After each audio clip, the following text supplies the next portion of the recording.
चीन की गोद में बैठकर आंख दिखाना मालदीव को भारी पड़ गया। दरअसल मालदीव को भारतीय पर्यटकों ने भारी झटका दिया और देखते ही देखते भारत के लोगों ने मालदीव जाने की बजाय श्रीलंका में घूमने की बड़ी जगह बना ली। मालदीव के पर्यटन मंत्रालय के आंकड़े के मुताबिक मालदीव जाने वाले भारतीयों की संख्या में भारी गिरावट आई। 3 हफ्ते पहले जहां भारतीय मालदीव जाने में विश्व में तीसरे स्थान पर थे, अब 5वें स्थान पर आ गए हैं। भारतीय पर्यटक मालदीव के लिए बेहद जरूरी है क्योंकि भारत से बड़ी संख्या में लोग हर साल मालदीव जाते हैं। साल 2023 में मालदीव के टूरिज्म मार्केट में भारतीयों का योगदान 11% था, लेकिन हालिया विवाद के बाद मालदीव जाने वाले भारतीय पर्यटकों की संख्या में भारी गिरावट आई।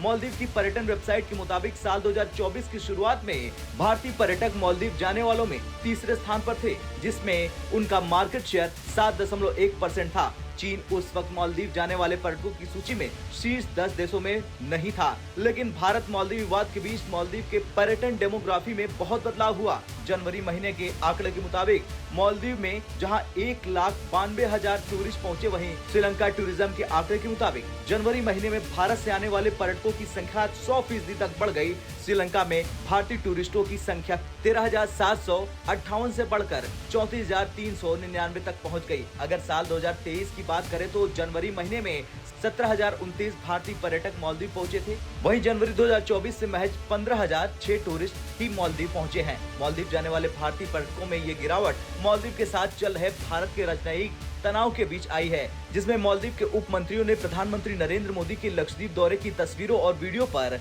आपत्तिजनक कमेंट किया था। दरअसल जनवरी की शुरुआत में प्रधानमंत्री नरेंद्र मोदी लक्षद्वीप गए थे और वहां के खूबसूरत समुद्री किनारों की तस्वीर शेयर करते हुए लोगों से लक्षद्वीप जाने का आग्रह किया था।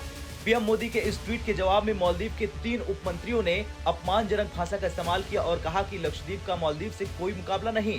उनके ट्वीट के बाद सोशल मीडिया पर लोगों का गुस्सा भड़क गया और लोग मालदीव का बहिष्कार करने लगे। लोगों ने कहना शुरू कर दिया कि वो मालदीव की जगह लक्षद्वीप जाना पसंद करेंगे। विवाद बढ़ता देख मालदीव की सरकार ने अपने उप मंत्रियों को निलंबित कर दिया था, लेकिन मामला शांत नहीं हुआ और लोगों ने मालदीव का बहिष्कार करना जारी रखा। तो वहीं विवाद को देखते हुए भारत के बड़े travel portal is my trip ने मालदीव जाने वाले सभी फ्लाइट की बुकिंग को कैंसिल कर दी। हालांकि आज जिस तरह से मालदीव को ये गहरी चोट लगी है, उसके बाद मालदीव तमतमाया हुआ है और उसी तमतमाहट में आज मोइजू ने भारत पर फिर बड़ा ऐलान कर दिया। उन्होंने कहा कि उनकी सरकार देश की संप्रभुता से कभी समझौता नहीं करेगी। साथ ही उन्होंने कहा कि सरकार देश की संप्रभुता को ताक पर रखकर किसी देश के साथ कोई संधि नहीं करेगी। उन्होंने कहा कि उनकी सरकार का रवैया वही है जो सुल्तान शमसुद्दीन का था, जो कि इस्लाम राष्ट्र को दिया गया एक आशीर्वाद है।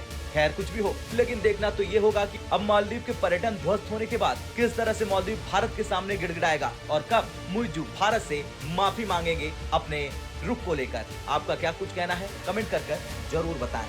ब्यूरो रिपोर्ट, भारत तक।